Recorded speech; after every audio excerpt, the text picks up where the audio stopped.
بسم الله الرحمن الرحيم الحمد لله أوله بلا أول كان قبله وآخره بلا آخر يكون بعده الذي قصرت عن رؤيته أبصار الناظرين وأجزت عن نعته أوهام الواصفين ثم الصلاة والسلام على سيدنا ونبينا حبيب الله رب العالمين أبي القاسم المصطفى محمد.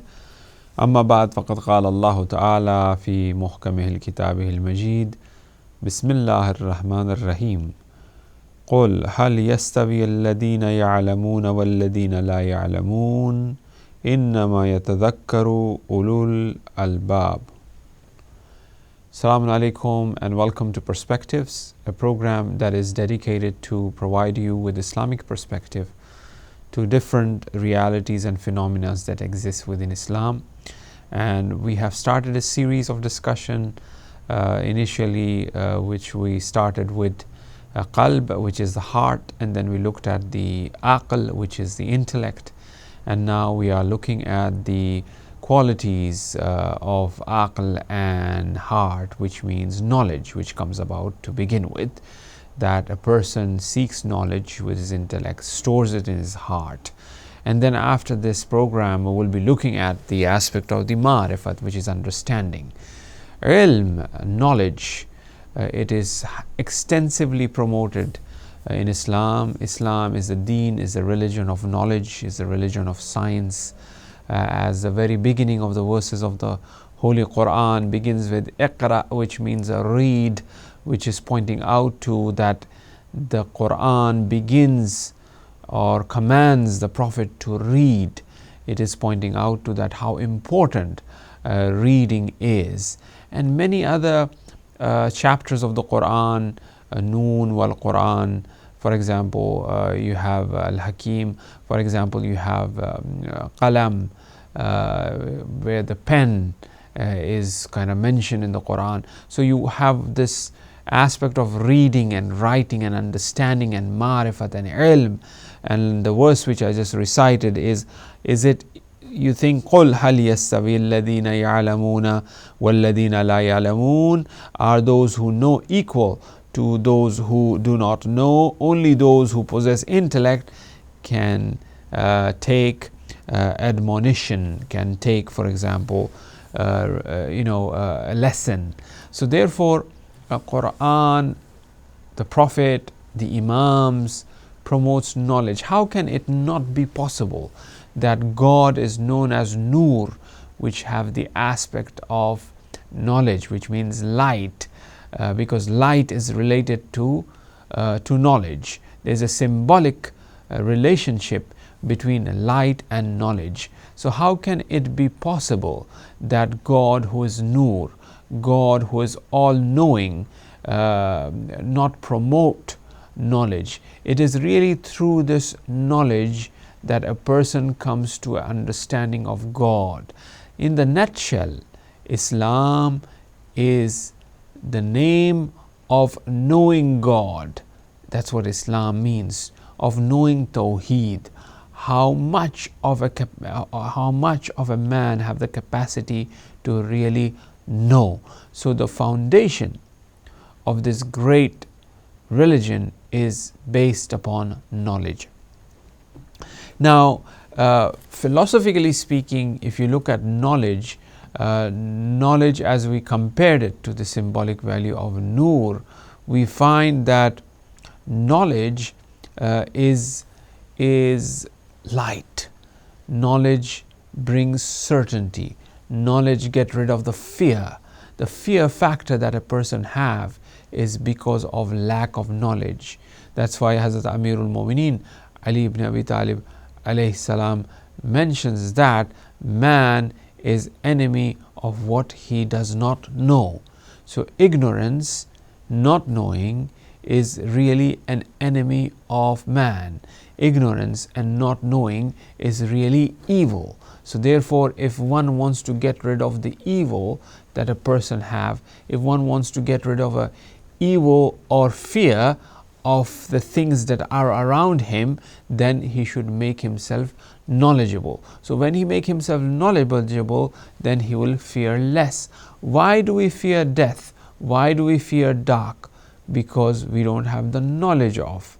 I always give this example that imagine yourself entering a dark room which have no light, and a room which you have never been into that room before, so you have no idea what is inside that room.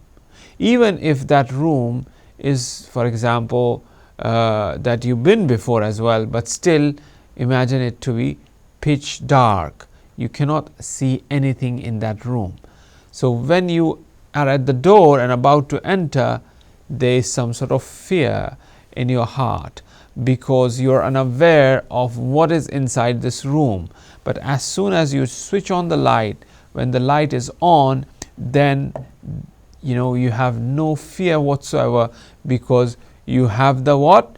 You have the knowledge of what is inside that room. So this knowledge have got rid of the fear factor. This knowledge have brought certainty to your mind or to your heart. So therefore knowledge is that crucial.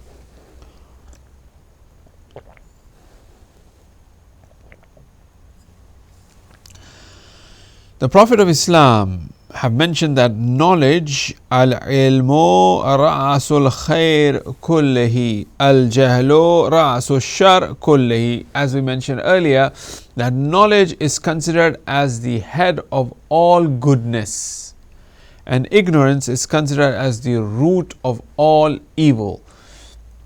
So whatsoever evil that a person have within him is because of lack of knowledge. If he got rid of this knowledge, then there will be no animosity, then there will be no evil as such. Now, if you look at the virtues of knowledge and how knowledge and gaining knowledge, and for example the different aspects that are around knowledge is discussed according to the Quran and according to the riwayat, we find, for example, the Prophet of Islam is saying, Talabul ilm faridatun ala kulli muslimin. Now, the acquiring knowledge is a very famous hadith. It has a lot of unique aspect for it, as it says that, pardon me, it says seeking knowledge is the farida, is the responsibility of all Muslim, male and female, but it doesn't end up here. By virtue of its Lord, bihi yuta'ur rabb yu'badu, and by the virtue of it the Lord is obeyed and worshipped. So it is the knowledge by which Allah subhanahu wa ta'ala is worshipped. If a person is not knowledgeable in regards to God, then he will not be worshipping Allah in the right way. And this is where the crux of the matter is, that people who are less knowledgeable in regards to God will regard certain unhumanistic aspects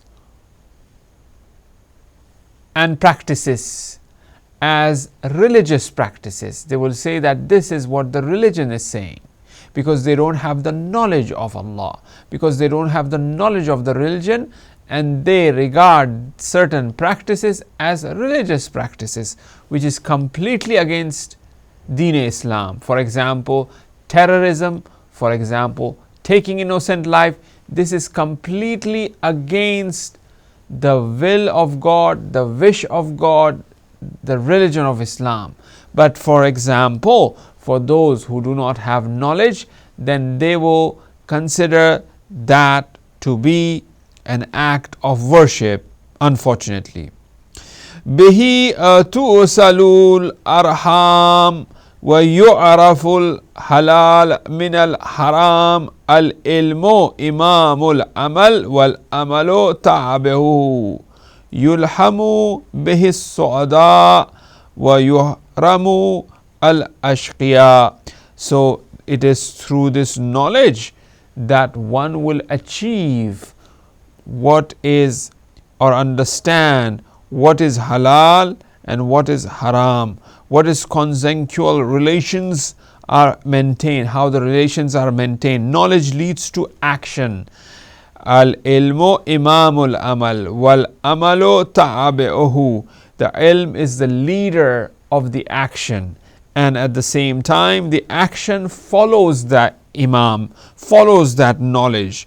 So the knowledge of a person is little, obviously his action will be little as well. If the knowledge of a person is deep, the action will be deep as well, and it will have a very powerful effect as well. The fortunate ones are inspired by it, whereas the wretched ones are deprived of it.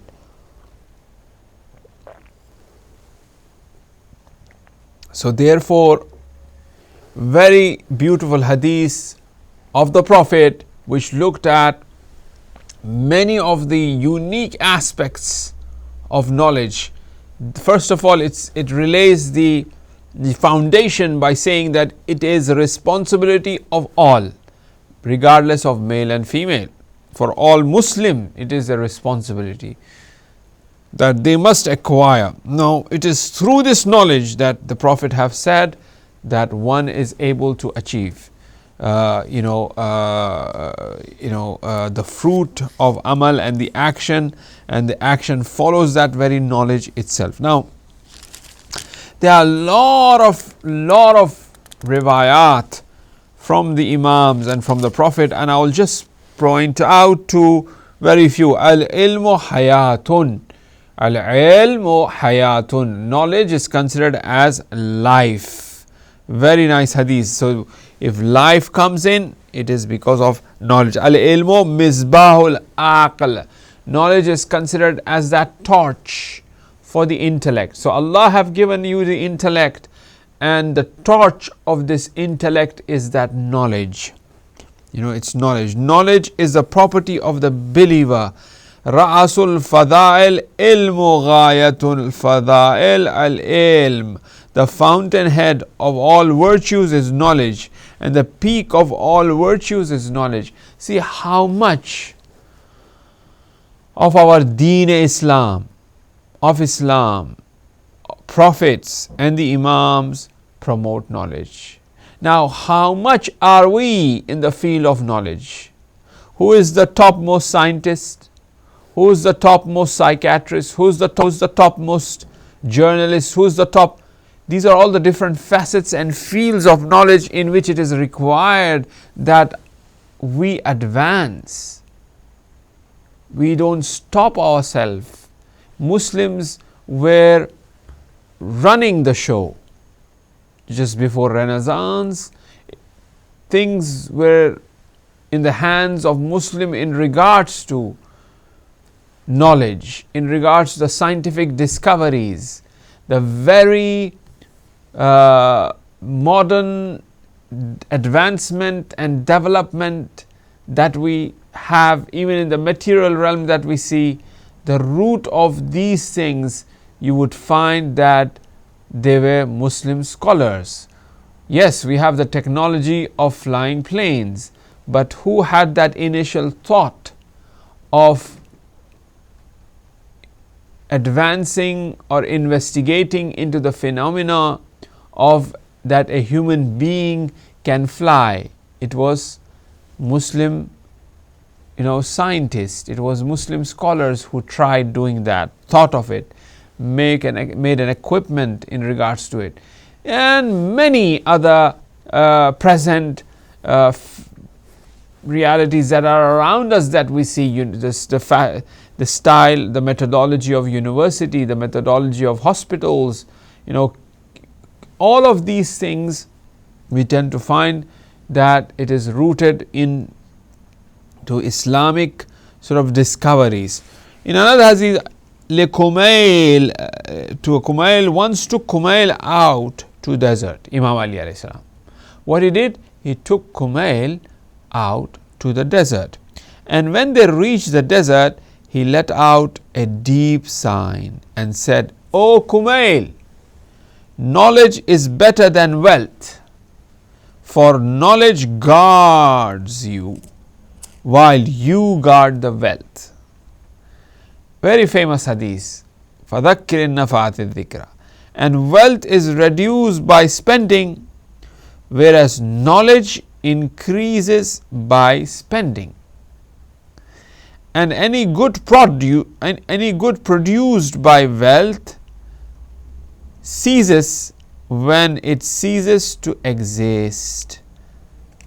So therefore, that whatever one have gained with physical sort of wealth, that cease to exist. But if you look at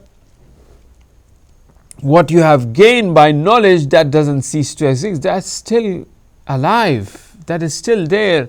Whoever have discovered the telephone, the light, whatever discovery that they have done based on that knowledge, that has not ceased to exist. That person is still around and is still alive.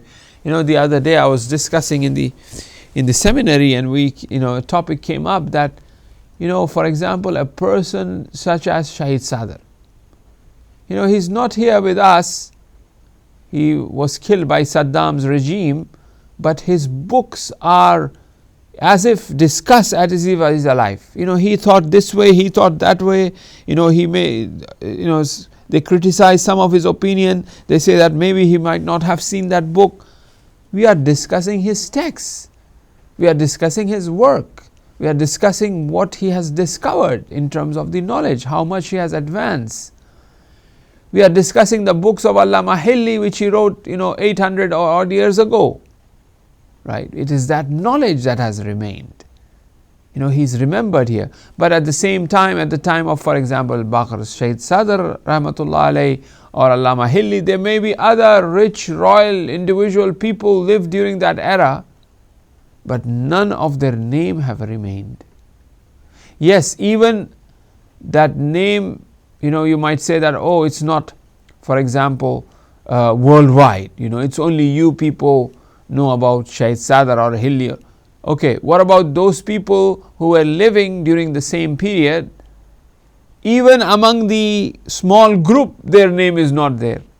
Even among their great grandchildren, which family they come from, it's not there. But you have the name of Hilli, but you have the name of Mufid. Why is that? It is that knowledge that they have given.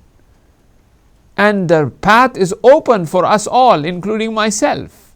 What I want to be and what I want to do. I want to advance in this field and bring about a change in the community. Lit up a light for the community. Maybe, I'm a journalist, maybe I'm a doctor, maybe I'm an engineer. I want to advance, open up the path for the, youngsters of my community. Right? So therefore it is that knowledge by which one's name would remain. One would remain in the society. It is so fascinating, it's so powerful. The treasure of wealth perish during their own lifetimes. That's what Amirul Mu'minin is saying. Whereas the knowledgeable ones remain alive for all time. Their individual selves may pass away, but the likes of them, remembering them, continue to remain in the hearts. Shahid Sadr is in the hearts of people. Allama Hilli is in the hearts of people. It is this knowledge. Al-alim hayyun wa in kana mayyat. Al-jahil mayyatun wa in kana hayy. An alim, a scholar who is knowledgeable, is alive even if he is dead. But then a jahil, an ignorant person, is dead even if he is alive. What a paradox, right? So it is that knowledge which have kept this great individual scholars alive. Al-Imam al-Baqir alayhi salam, inna qalban laysa fihi shay'un min al-ilm kal bayt al-kharab alladhi la amira lahu inna qalban, a heart, laysa fihi shay, that does not have any knowledge, is like a ruined house that has no inhabitants. Now, it is this knowledge which brings about superiority in the action. The fadlul ilm alal ibad, as they say, there is a bab in the book known as fazlul ilm. Qalilul ilm khayrun min kathir al ibadah. Little knowledge is better than a lot of worship. So if a person have knowledge, if he is investing in knowledge rather than investing in worship without knowledge, then this means that he is really, done a great, marvelous investment, because qalilul ilm khayrun, a little knowledge is better than a lot of worship. A little knowledge. So it is very much required, my dear brothers and sisters, to engage ourselves in gaining knowledge in any way possible. Read one article, discuss some topic, right? Discover something new, learn something new every day. As Amirul Mu'minin says, that a person is at a loss if his previous day is the same as today, because he needs to gain, he needs to learn, he needs to improve. Very famous. Nawmun ma ilm khayrun min salatin ala jahlin. The sleep, to sleep having knowledge, is better than to pray in ignorance. So a person, if he has knowledge, that is much better than he is ignorant. Then his sleep is better of a knowledgeable one than a person who is praying while being ignorant. Innal fadl al alim al abid ka fadl al shams al kawakib wa fadl al abid ala ghayrih al abidu ka fadl al qamar al kawakib. How interesting is this hadith? The fadilas, or the superiority or the greatness of an alim over a person who is a mere worshipper is like a sun to the stars, and the worshipper is superior to the one who does not worship as the superiority of the moon to the stars. So in one hadith, the Prophet have praised the person who is worshipping. The Prophet have also praised the person who is knowledgeable. Now the person who is worshipping is compared to a moon over stars, little bit of light. Now a person who is knowledgeable is compared to a sun to the stars. So definitely there is no doubt that there is a superiority for the people who are knowledgeable. People of knowledge have superior. One really have to respect, honor a person who is knowledgeable. Revising knowledge for an hour is better than staying up the whole night in worship. Imam Baqir alayhi salam have mentioned that Tadakurul ilm sa'atan khayrun min qiyamil layl. So one should really revise the knowledge that one have gained. One must really revise that.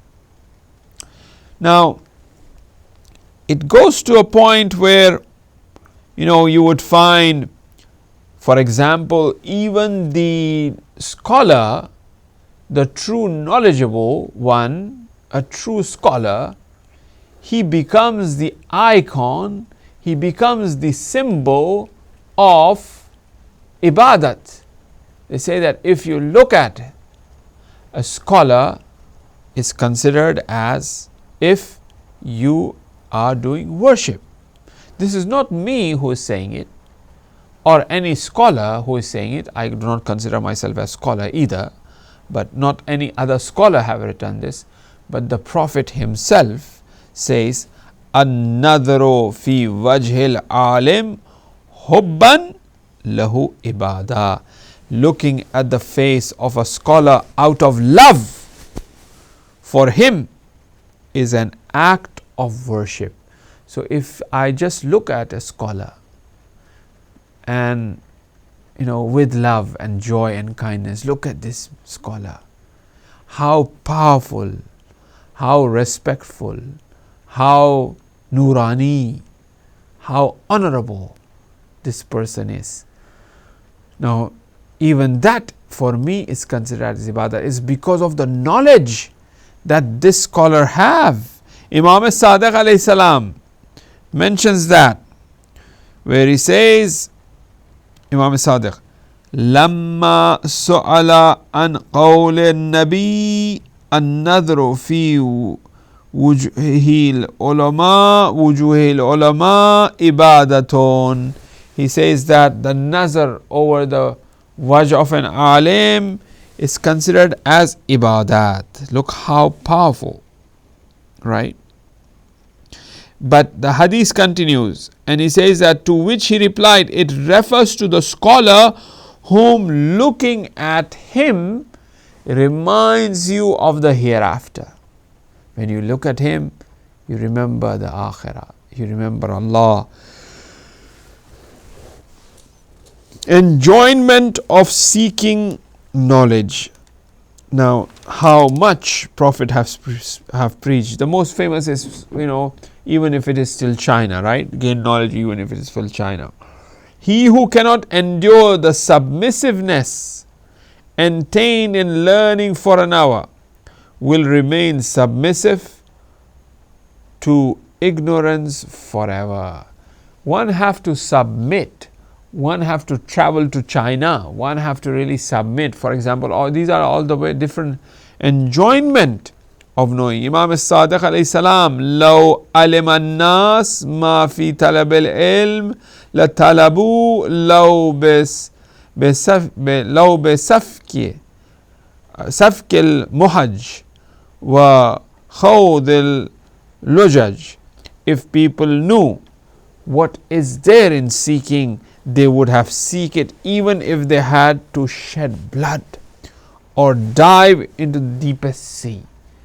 What is the benefit really in the knowledge, then the person will do that. So my youngsters, my dear brothers and sisters who are studying GCSEs or A levels and all that, I know, I understand, and I see our youngsters engaging and trying to really gain a lot of pain, a lot of difficulties, but believe me, there's a lot of benefit in it.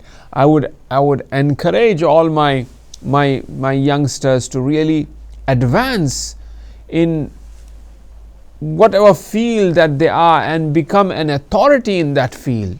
If someone wants to get into medicine, for example, bismillah, one should really get into it, because there are certain professions or there are certain types of knowledge which are very important. It says ilmul abdan, when the Prophet is saying that seek knowledge, even if you have to go to China, Prophet is trying to point out to that, because China at that time was very famous for tib. So the Prophet is promoting his community that they should travel till China even to get the knowledge of ilmul abdan, body, about the knowledge of the body. So medicine, for example, is something like of that accord, that one educate oneself. See, when one educate oneself and one have that imani background, then this will enhance them. This will really help them in increasing their iman, and they believe more that, look how فَبِأَيِّ عَلَاهِ رَبِّكُمَا تُكَذِّبَانِ, how much my Lord, and how much can I really deny my Lord, that I'm seeing him, that I'm watching him, that I'm kind of looking at this mystery that is there. So therefore it is quite important. Seeking knowledge is an obligation on every Muslim. Indeed, Allah loves those who strive in their quest for knowledge. If you want to love Allah, if you want Allah to love you, one must really struggle in gaining knowledge. When one really struggles in terms of gaining knowledge, then Allah will love that person. Now, never ever think that knowledge only means that one is seeking the knowledge of the Quran or Hadith, or no, knowledge which brings benefit. That's why we ask Allah, Allahumma inni as'aluka in a'udhu bika min ilmin la yanfa. We do not ask for the knowledge which will not bring us benefit, right? We do not ask for that knowledge. We ask Allah, provide me with the knowledge which gives me benefit. So therefore now, when a person is engaged in learning chemistry, biology, mathematics, all of this brings benefit to him, opens his heart, makes his understanding more. If he is excelling in that, and he must become perfect, as I said, he must be the best boy or best girl in the class that he or she is attending and seeking. Now, Fadlul Talibul Ilm. What are the fazail? Now, on top of all of this knowledge, before I go to that, obviously you have the ilahiyat, seeking the knowledge in relation to God. That is also an obligation. That is the best form of knowledge. Now, if you look at the seeker of knowledge among ignorant people is as the living one among the dead. So, how a person is alive. Now, how difference is that between a person who is alive than a person who is dead? There are two insatiable types of people who are never satisfied by their quest: the seeker of knowledge and the seeker after this world. And obviously the seeking of knowledge is the best one would really seek. Now, a person who goes on this path of seeking knowledge, he will never be satisfied. He wants to always learn, keep on learning and learning and learning. He will not be tired because he knows what beauty lies in it. And that's what we really need to ask for. Our scholars, our ulama, our tulab, our students must never get tired, and ask Allah subhanahu wa ta'ala to really give you that strength to really seek knowledge, really understand. There are two types, as they say, the one who seeks. Then you have when death comes to the seeker of knowledge, whilst he is in that state of seeking knowledge, he dies a death of a martyr. He is known as Shaheed, someone who have embarked upon this path of seeking knowledge, and something happens to him, then that means that he has died in the way of Allah subhanahu wa ta'ala. He who goes out to seek knowledge is indeed on the path of Allah until he returns. When our brothers and sisters, they are out there going to the university, going to the school, going to the houses, going to educate themselves, they have gone to do ibadat. Now, do not contaminate, my dear brothers and sisters, this ibadat by committing wrong acts. Now, as we talked about virtues of knowledge, one more last one who goes out to seek knowledge is himself sought after by paradise. So the person who is going out of knowledge, then the paradise really is yearning and eager for it. As they say, as Salman, the Jannah, the paradise is eager for you to enter. Right?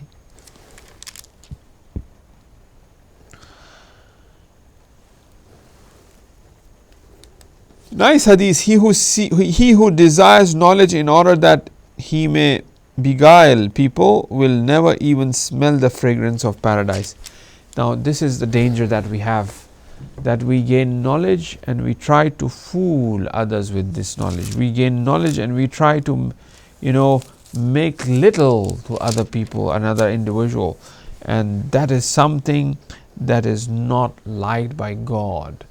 Knowledge, the thamaratul ilm at-tawadu, the fruit of knowledge, if a person is truly seeking that knowledge, the fruit of that true knowledge is considered as humbleness.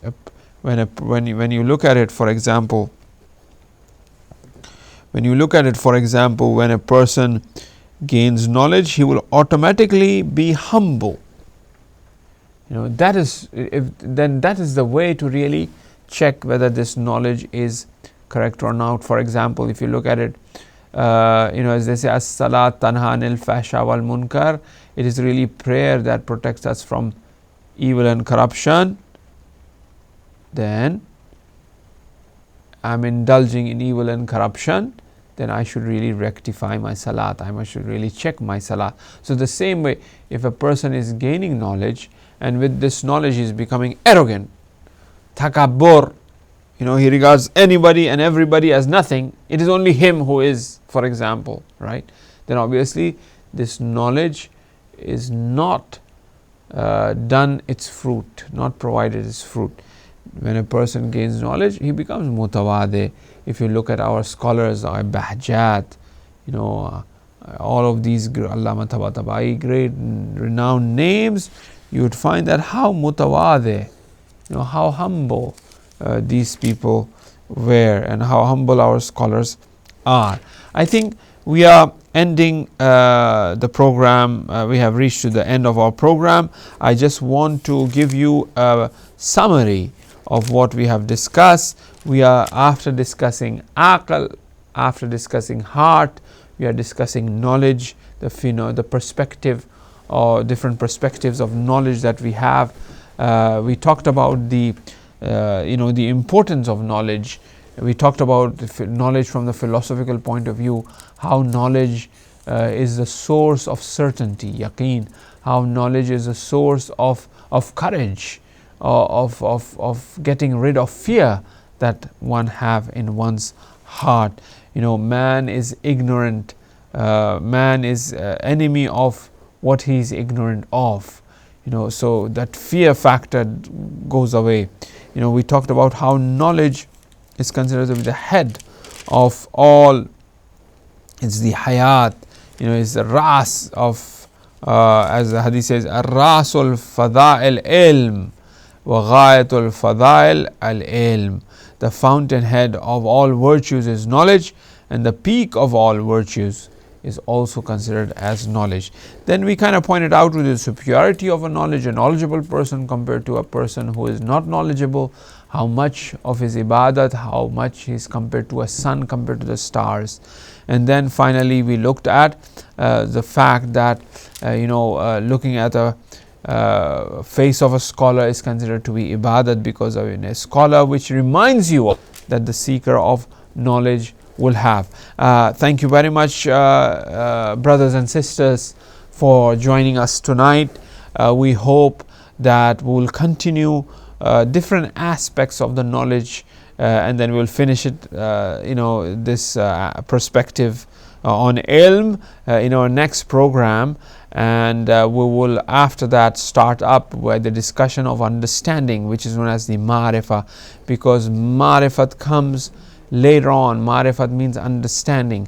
So first it is knowledge that a person would have, and then after that knowledge he opens up the path for ma'rifat. So we seek your permission tonight. Ghafarallahu lana wa lakum wa salamun alaykum wa rahmatullahi wa barakatuh. May Allah subhanahu wa ta'ala forgive you and me, and greetings and felicitations and salams to all of you. Thank you very much and good night.